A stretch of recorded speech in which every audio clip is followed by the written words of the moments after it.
Hello everyone. UPSC की तैयारी में भारतीय अर्थव्यवस्था और बजट एक ऐसा विषय है जिससे हर साल प्रारंभिक और मुख्य परीक्षा में प्रश्न पूछे जाते हैं। प्रीलिम्स के लिए भी बहुत इम्पोर्टेंट है और मेंस के लिए भी बहुत इम्पोर्टेंट है। मेंस में आंसर राइटिंग करते हुए आप बजट से संबंधित जो स्कीम्स हैं या बजट से संबंधित जो डेटा है उसका आप यूज कर सकते हो।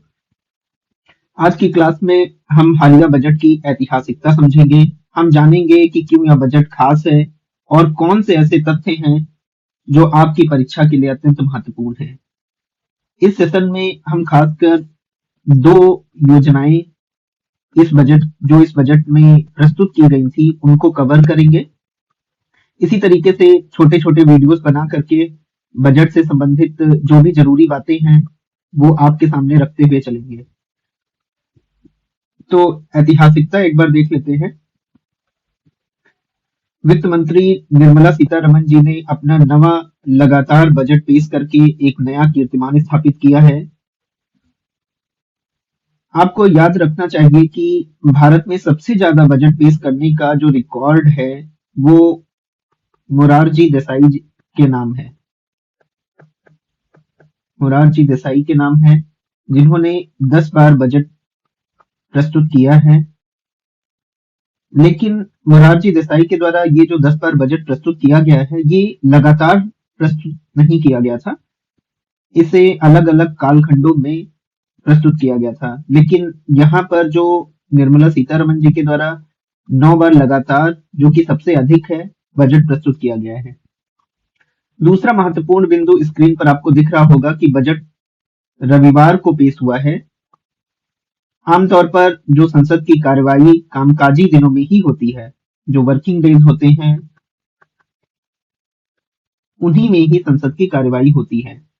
लेकिन यह बजट माघ पूर्णिमा और गुरु रविदास जयंती के पावन अवसर पर रविवार को पेश किया गया है।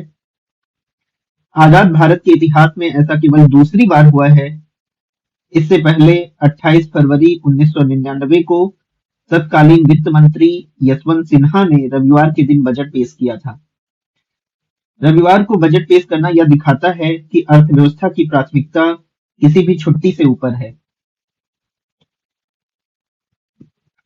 इसके अलावा बजट में सरकार के द्वारा मुख्य फोकस गरीब, वंचित और पिछड़े वर्गों को ध्यान में रख करके अपनी योजनाओं और कार्यक्रमों को प्रस्तुत किया गया है। खासकर युवा वर्ग को विशेष तौर पर इस बजट में महत्व दिया गया है। विकसित भारत के कॉन्सेप्ट को पाने के लिए और अधिक सक्रियता और अधिक जागरूकता दिखाई गई है। जैसा कि मैंने वीडियो के स्टार्टिंग में ही बताया था कि कुछ जरूरी पार्ट्स लेकर के हम बजट से संबंधित जो भी इंपॉर्टेंट डेटा है, स्कीम्स है, उस पर चर्चा करते रहेंगे। तो आज जो मैंने इस बजट से संबंधित दो इंपॉर्टेंट थीम्स उठाई हैं उनमें एक है बायोफार्मा शक्ति प्रोग्राम जो बजट 2026-27 में यह प्रोग्राम देखने को मिला है। और दूसरा जो मिशन यहाँ पर मैं आज के सेशन में लिया हूँ वो है इंडिया सेमीकंडक्टर मिशन 2.0। तो इन दोनों के बारे में इस वीडियो में बातचीत करेंगे। सबसे पहले बात करते हैं बायोफार्मा शक्ति की। भारत को दुनिया की फार्मेसी कहा जाता है, लेकिन अब हम जेनेरिक दवाइयों से आगे बढ़कर बायोलॉजिक्स की ओर देख रहे हैं। अब ये जो मैंने अभी बात बोली कि जेनेरिक दवाइयों से आगे बढ़कर अब जो बातचीत हो रही है वो बायोलॉजिक्स की हो रही है। अब ये टर्म आपके लिए बहुत ज्यादा इंपॉर्टेंट है प्रीलिम्स प्रोस्पेक्टिव से कि ये बायोलॉजिक्स होता क्या है, या अभी आगे हम आपको बताएंगे ये बायोसिमिलर क्या होता है। तो बायोलॉजिक्स या बायोसिमिलर बताने से पहले आपको जेनेरिक दवाइयों के बारे में बता देता हूं। तो जेनेरिक दवाइयां जो होती हैं यह कोई कंपनी, इसमें क्या होता है कि जब कोई कंपनी नई दवा खोजती है, जैसे किसी कंपनी ने कोई दवा एक्स नाम से कोई दवा खोजी, ठीक है, तो वह उस पर पेटेंट लेती है, पेटेंट ले लेती है। आमतौर पर ये जो पेटेंट होता है ये 20 साल के लिए होता है, ठीक है। इस दौरान कोई और उसे नहीं बना सकता है, और जब यह पेटेंट खत्म हो जाता है तो अन्य कंपनियां उसी फॉर्मूला का उपयोग करके, जो अन्य कंपनियां हैं, अन्य कंपनियां उसी फॉर्मूले का उपयोग करके दवा बनाती हैं, जिसे जेनेरिक दवा कहते हैं, ठीक है, जिसे जेनेरिक दवा कहते हैं। जेनेरिक दवा में जो एक्टिव फार्मास्यूटिकल इंग्रेडिएंट होते हैं, जिसको एपीआई बोलते हैं, एक्टिव फार्मास्यूटिकल इंग्रेडिएंट होते हैं, एक्टिव फार्मास्यूटिकल इंग्रेडिएंट्स जो होते हैं वो उसी तरीके से होते हैं जो ब्रांडेड दवाइयों में होते हैं। चूंकि जेनेरिक कंपनियां जो होती हैं वो दवा की खोज और शोध, मतलब रिसर्च एंड डेवलपमेंट पर खर्च इन जेनेरिक कंपनियों को नहीं करना पड़ता है। इसलिए ये दवाइयां, जो जेनेरिक दवाइयां होती हैं, ये ब्रांडेड दवाइयों से 50% से 90% तक सस्ती होती हैं। तो अभी जो भारत का जो फार्मा सेक्टर था वो इन जेनेरिक दवाइयों को बढ़ाने पर ज्यादा केंद्रित था, लेकिन इस बायो फार्मा शक्ति प्रोग्राम के अंतर्गत अब ये बात कही गई है कि बायोलॉजिक्स और बायोसिमिलर, इन पर ज्यादा ध्यान दिया जाए। जेनेरिक दवाइयों का भी ध्यान रखा जाए, लेकिन बायोलॉजिक्स और बायोसिमिलर के घरेलू उत्पादन पर बढ़ चढ़ के भारत की भागीदारी हो सके। तो अब समझते हैं कि बायोलॉजिक्स और बायोसिमिलर होता क्या है। तो दो टर्म हमारे सामने निकल करके आ रहे हैं, एक है बायोलॉजिक्स और एक टर्म है बायोसिमिलर, सिमिलर, ठीक है, बायोलॉजिक्स और बायोसिमिलर। तो जो सामान्य दवाइयां होती हैं, सामान्य दवाएं जैसे एस्पिरिन, एस्पिरिन, या जैसे पैरासीटामोल, पैरासीटामोल, तो इन दवाइयों को जब बनाया जाता है तो इन दवाइयों को बनाने में केमिकल्स का उपयोग किया जाता है, ठीक है, रसायनों का उपयोग किया जाता है। अब वही जो बायोलॉजिक्स या बायोसिमिलर, या कहें अभी अभी केवल बायोलॉजिक्स ही समझिए, तो बायोलॉजिक्स जो ये दवाइयां हैं, बायोलॉजिक्स जो ये दवाइयां हैं, तो इनको बनाने में केमिकल्स का उपयोग नहीं होगा, इनको बनाने में जीवित स्रोतों का उपयोग किया जाएगा, जीवित स्रोतों का उपयोग किया जाएगा। अब जीवित स्रोतों का मतलब क्या है? जीवित स्रोतों का मतलब यहाँ पर है जीवित कोशिकाओं से, जीवित कोशिकाओं या जीवित कोशिकाओं से है इसका मतलब, ठीक है। अब ये जीवित कोशिकाएं किसी बैक्टीरिया के रूप में, किसी बैक्टीरिया का जैसे उपयोग किया गया, या ईस्ट या किसी जंतु कोशिका का उपयोग किया गया, जंतु कोशिकाओं का उपयोग किया गया, या मानव ऊतकों का प्रयोग किया गया, मानव ऊतकों का प्रयोग, मानव ऊतकों का प्रयोग किया गया। तो जब इन जीवित कोशिकाओं का उपयोग करके कोई दवा बनाई जाएगी तो उसको बोलेंगे बायोलॉजिक्स बोलेंगे, ठीक है। जैसे सामान्य दवाइयों में केमिकल्स का उपयोग किया जाता था, बायोलॉजिक्स में क्या होगा, जीवित कोशिकाओं का उपयोग किया जाएगा, जीवित स्रोतों का उपयोग किया जाएगा। अब जीवित स्रोतों या जीवित कोशिकाओं के उपयोग के चलते ही ये जो बायोलॉजिक्स हैं, इनकी जो प्रकृति है, इनकी प्रकृति मतलब इनका जो नेचर हो जाता है, ये बहुत जटिल और लार्ज मॉलिक्यूल्स में हो जाता है, जटिल और लार्ज मॉलिक्यूल्स में इनका नेचर रहता है। अब यहाँ पे बायोलॉजिक्स टर्म होपफुली आपको क्लियर हो गया होगा। अब हम उसी के बायोलॉजिक्स के साथ में ही मैं आपको एक दूसरा टर्म भी बता रहा था, बायोसिमिलर।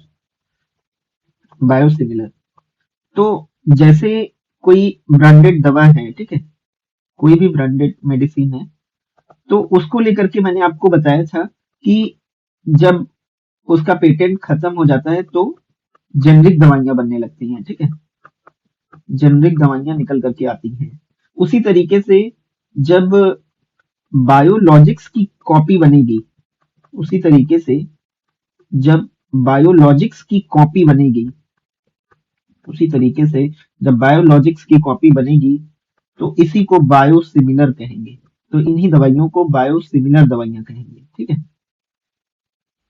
अब यहाँ पे बायोसिमिलर के कॉन्टेक्स्ट में आपको ये बात ध्यान रखनी होगी कि बायोलॉजिक्स चूंकि जीवित कोशिकाओं से बना होता है, बनेगी दवा, ठीक है, जीवित कोशिकाओं से ये दवा बनेगी। तो अब जीवित कोशिका की 100% कॉपी तो हो नहीं पाएगी बायोसिमिलर में, लेकिन ये इसी के तरीके की जरूर होगी, मतलब सिमिलर नहीं होगी बट आइडेंटिकल होगी। आइडेंटिकल होगी, आइडेंटिकल, आइडेंटिकल मतलब कि सटीक होगी, ठीक है, सटीक होगी लेकिन सिमिलर नहीं होगी कि 100% कॉपी है, ऐसा नहीं होगा, ठीक है। तो आपको यहाँ पर जो टर्म्स ये लिखे हुए हैं कि बायोफार्मा शक्ति प्रोग्राम के अंतर्गत बायोलॉजिक्स और बायोसिमिलर के घरेलू उत्पादन पर फोकस किया जाएगा, तो ये टर्म्स आपको समझ में आ गए होंगे।